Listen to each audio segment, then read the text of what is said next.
Good morning. Happy Sunday. I have a few minutes and I was gonna go make a video downstairs. I was like, wait a minute, it's gorgeous outside. I have a few minutes. Let's be with the sunrise and be together for a moment. Of course, I could share about where I'm at in my life, my insights, but I happened to open a book this morning. Here's what I'll say. I'm so impressed with the expansion of knowledge and understanding that is achieved by focusing on anything.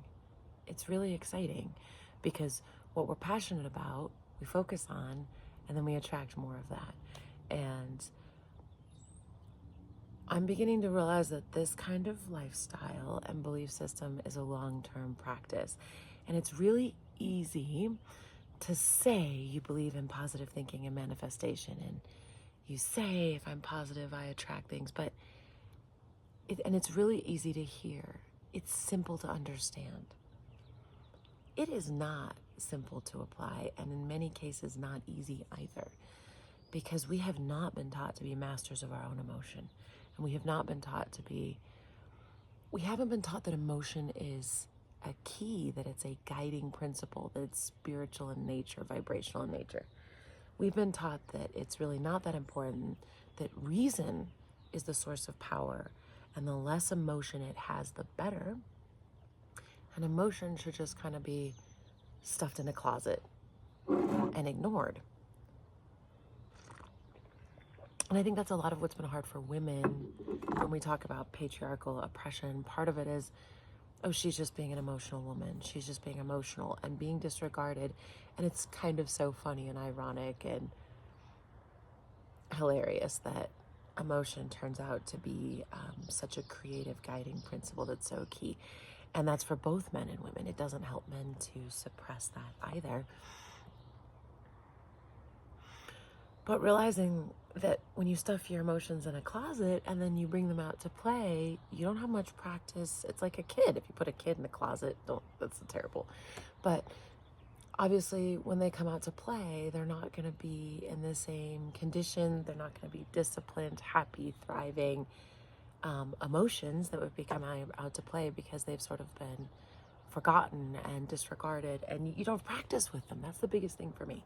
There's a discipline piece and a practice. Sometimes when I'm feeling down and out, I just want to think about it. That's law of attraction, I guess, right? It's gravity. I can't stop that gravitational pull. But I also don't fully understand how to redirect my thinking into positive thinking and feel better. There's something about that still takes practice. So I'm realizing that with all things, living the life of living a joyful, happy life is a practice and it's a discipline. And because our emotion follows our thought, and both contribute to the creation and attraction of what's in our lives. So I wanted to share with that intro something from the life and teaching of the Masters of the Far East. And it says, know that you know. And this is one of volume 5. They have a bunch of volumes. And the story is very interesting. And, you can yatter on about it all day long. But it comes from a different, similar basis to Abraham, which is thoughts create reality. And the more positive we are, and the Course in Miracles, will get more and more powerful. I've been asked to give out a statement of healing. In reality, we only heal ourselves. There's a very potent factor there, because the moment that you see the divinity or God within the individual, you and God are the majority, always. So this is pointing at what Abraham would call the inner being. Once you're in alignment with your inner being, your power of influence is massively expansive because you got the power that creates world. You're vibing with source, God, whatever you want to call it. And so all of that power comes in to work with you because you're the vibration to merge with it. Now, God, or that divine principle, knows nothing about imperfection.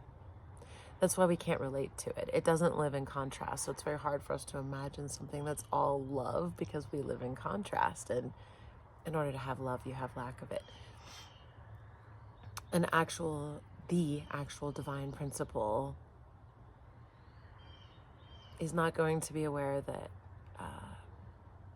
anything wrong is possible. There is nothing wrong. It created everything perfect. So we kind of don't really understand that idea because we live in a world where nothing is perfect. It keeps us striving. It's part of the way it's set up, part of the way it's designed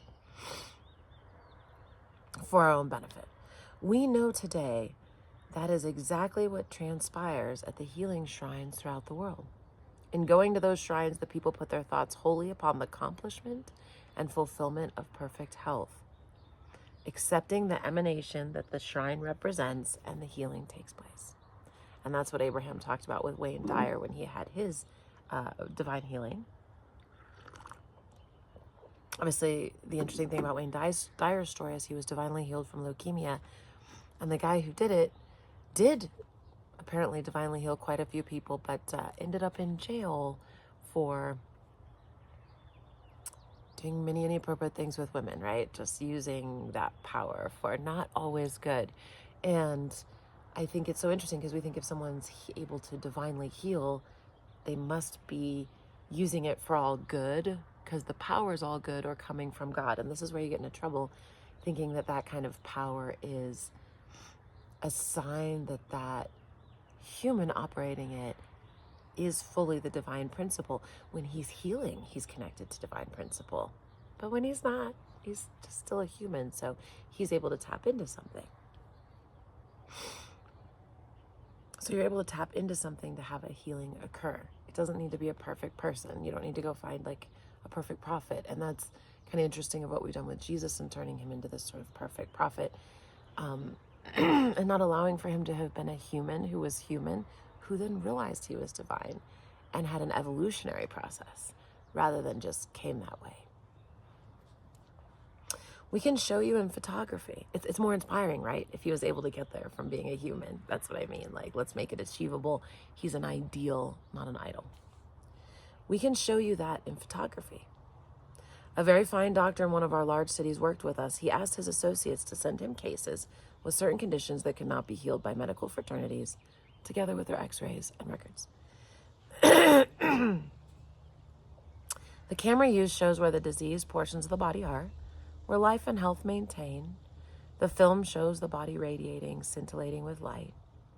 We had patients under that camera whose light went out from the body for 30 feet. Not one person in the 98 cases worked with ever remained before that camera 3 minutes before they were completely healed and walked away.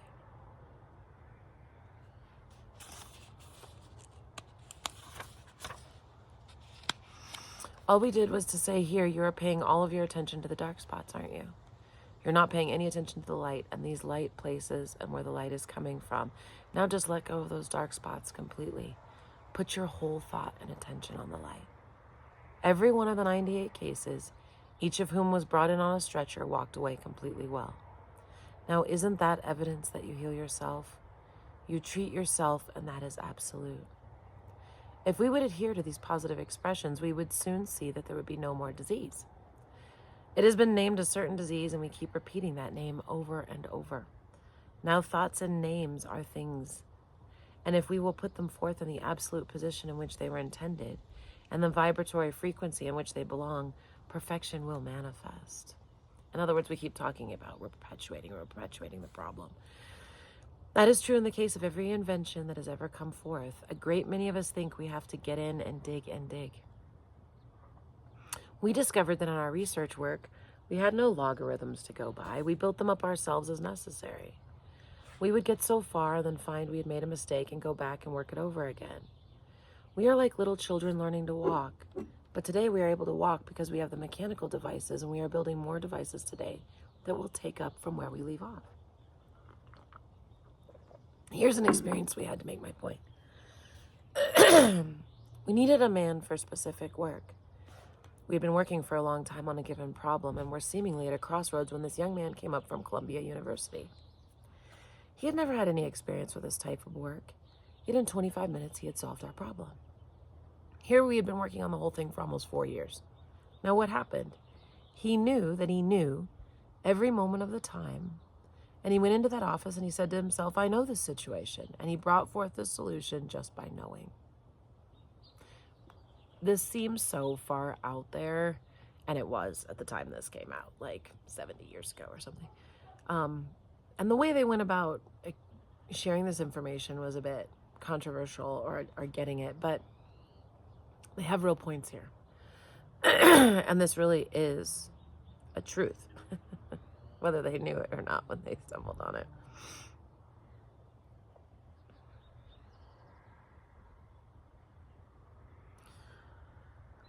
These things are so simple, we pass them up. We think we go to the university that we have to get in and dig it all out of the books. Anything that has ever been written in a book is already known. You make a book a crutch to get along with instead of accepting that it is already within yourself. You are the master. You master those things. And that it is possible in all walks of life. And we were beginning to realize that as we learn to rise out of our negative conditions or consciousness, gradually we're learning that it has been of no value to us, so why keep it up? The value is to know and be that very thing that you pronounce, and from there on you will continue to go ahead. Nearly all of the people who are going ahead with these different plans take that attitude today. It is so with better than 90% of the inventions coming out today. And see what we are accomplishing. We are accomplishing more and have accomplished more in the last 6 years than we did through the 80 years previous. Interestingly, we've kind of paused that now. We have innovation, but we've created a machine to innovate for us. We've really stopped. I think because we have so much information coming at us and so much access to it, that we've stopped looking to source for it. Now we go to like Google. And we don't realize that they're connected in a way. So anyway, that's an interesting place to think, just continuing to pull the power in, realizing we're responsible for everything that happens, including our healing. And what we continue to repeat in our minds perpetuates around us. And the process of becoming aware of your thoughts really impacting your reality takes time. It takes bad moods and good moods and this and that to really see what comes at you as a result of how you're feeling and being. So we'll be with that today. I hope you have a blessed day. Hope you enjoy that. A little bit different. Love you. And be well. Let's have a beautiful, fun day. My parents are coming this week, I should add. And I also get a house bunny. My mom's bringing me her bunny, so I'm very excited about that. I got a new little bunny house set up. My porch flowers are looking lovely. Getting another porch set up over there. The wind knocked everything down, but anyway, they're all around, and I'm off to work.